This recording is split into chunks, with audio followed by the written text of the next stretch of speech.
মাননীয় সদস্য, আমি এখন মাননীয় মন্ত্রী জনাব মোহাম্মদ জিলুল হাকিম রাজবাড়ী 2-কে তার বক্তব্য রাখার আহ্বান জানাচ্ছি। আপনার সময় 5 মিনিট।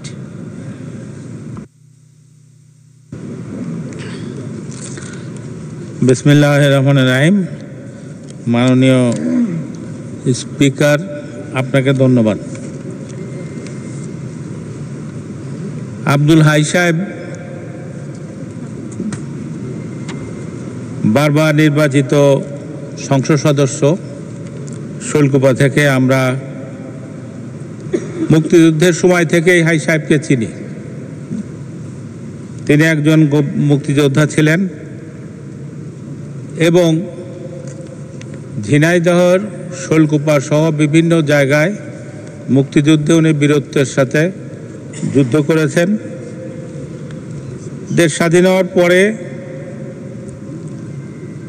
তিনি ঝিনাইদহের রাজনীতিতে বলিষ্ঠ ভূমিকা পালন করেন। তখন ঝিনাইদহ সহ আমাদের রাজবাড়ী জেলার এই অংশ জাসদের গণবাহিনী এবং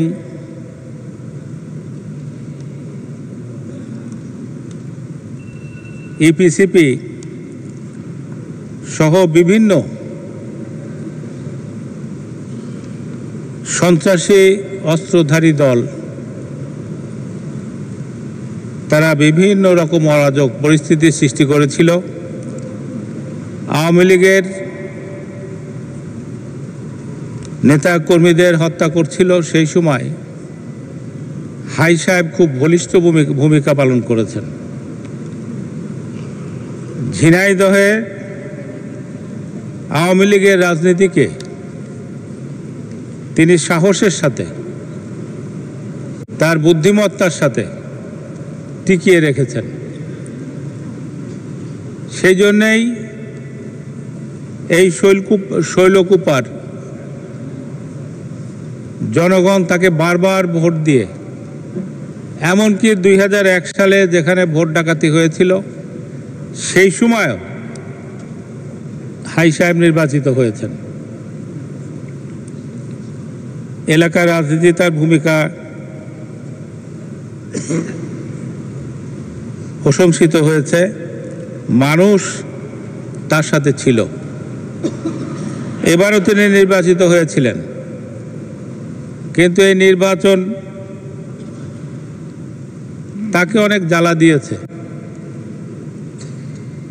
আসলে অরাজনৈতিক ব্যক্তিরা যদি রাজনীতিতে আসে, তারা তো রাজনীতি বোঝে না, রাজনীতির নিয়ম কানুনও বোঝে না। তারা যারা রাজনীতি করে এত দূরে আসছে, তাদেরকে অনেক জ্বালা দেয়। বারবার কোর্টে তাকে যেতে হয়েছে এবং শেষ পর্যন্ত তিনি এমনভাবে অসুস্থ হয়ে গেলেন যে তাকে থাইল্যান্ডে যে চিকিৎসা নিতে হলো এবং সেই অবস্থায় তিনি মারা গেছেন। আসলে মানুষ যখন থাকে, আমরা তার মর্ম বুঝি না,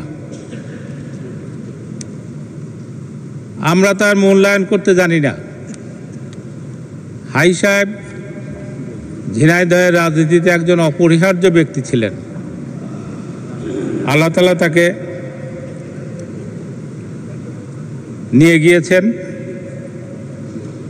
আমরা তার বিদেহী আত্মার শান্তি কামনা করি এবং আল্লাহ তাআলা যেন তাকে বেহেশতে নসিব করেন, আল্লাহর কাছে এই প্রার্থনা করি।